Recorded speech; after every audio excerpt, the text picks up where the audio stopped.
इस मंच से घोषणा करना चाहते हैं कि जो आज इस राज्य के हमारे आदिवासी दलित भाई हैं, जिनको हम 60 साल की उम्र का जो पेंशन लिमिट दे रहे हैं, उनका 60 साल से घटाकर 50 साल किया जाएगा। हो गया।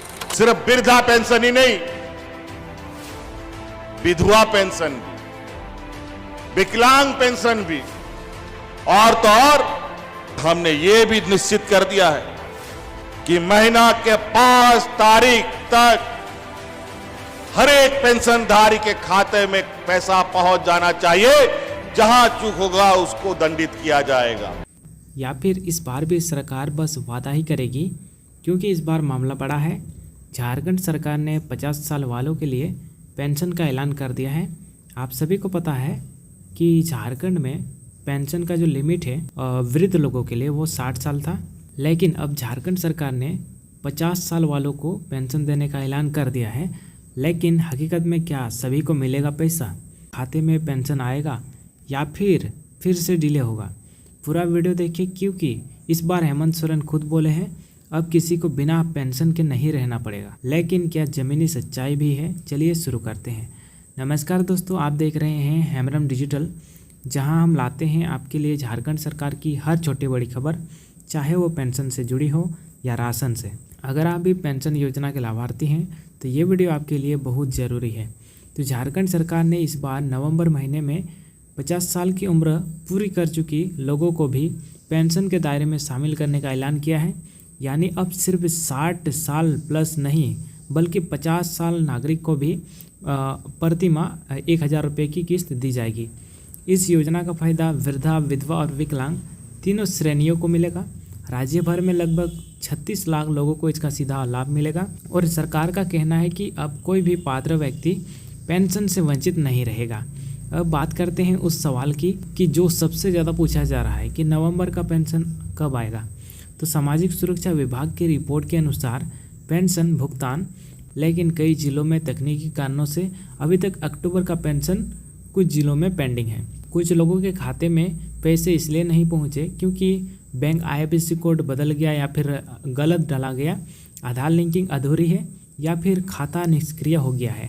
अगर आपने पिछले 6 महीने से पेंशन नहीं पाया है तो आपको ब्लॉक ऑफिस या पंचायत भवन जाकर पुनः सत्यापन यानी रीवेरिफिकेशन फॉर्म आपको भर देना है।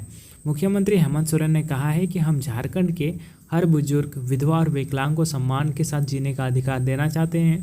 पेंशन सिर्फ पैसा नहीं, बल्कि हमारे बुजुर्गों के सम्मान की गारंटी है। उन्होंने आगे कहा कि इस बार से डायरेक्ट बेनिफिट ट्रांसफ़र यानी DBT के जरिए राशि आपके सीधे बैंक खाते में भेजी जाएगी और किसी को भी बैंक के चक्कर नहीं लगाने पड़ेंगे। लेकिन दोस्तों, ज़मीनी सच्चाई कुछ अलग है। कई जिलों जैसे दुमका, गोड्डा, पाकुड़ और देवघर में लोगों का कहना है कि 3-4 महीने से पेंशन रुका हुआ है। कई विधवा महिलाएं, बुजुर्ग और विकलांग लोग हर महीने बैंक जाकर लौट आते हैं खाली हाथ। सरकार का दावा है कि तकनीकी समस्या को जल्द सुलझाया जाएगा, लेकिन जब तक पैसे खाते में नहीं आते, लोगों के लिए ये वादा सिर्फ कागजी पर ही, मतलब कागज़ पर ही अटका रहेगा। अब सवाल आता है 2500 रुपये वाली नई पेंशन कौन कौन पा सकेगा?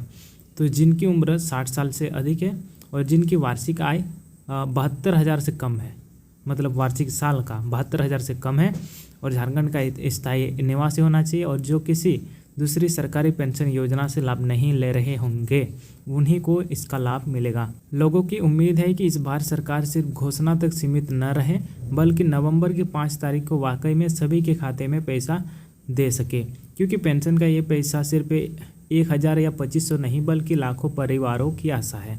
दोस्तों, अगर आप चाहते हैं कि झारखंड सरकार तक आपकी आवाज़ पहुँचे तो इस वीडियो को ज़्यादा से ज़्यादा शेयर कीजिए, और अगर आपके खाते में अब तक पेंशन नहीं आया है तो नीचे कमेंट में लिखिए मेरा पेंशन रुका है।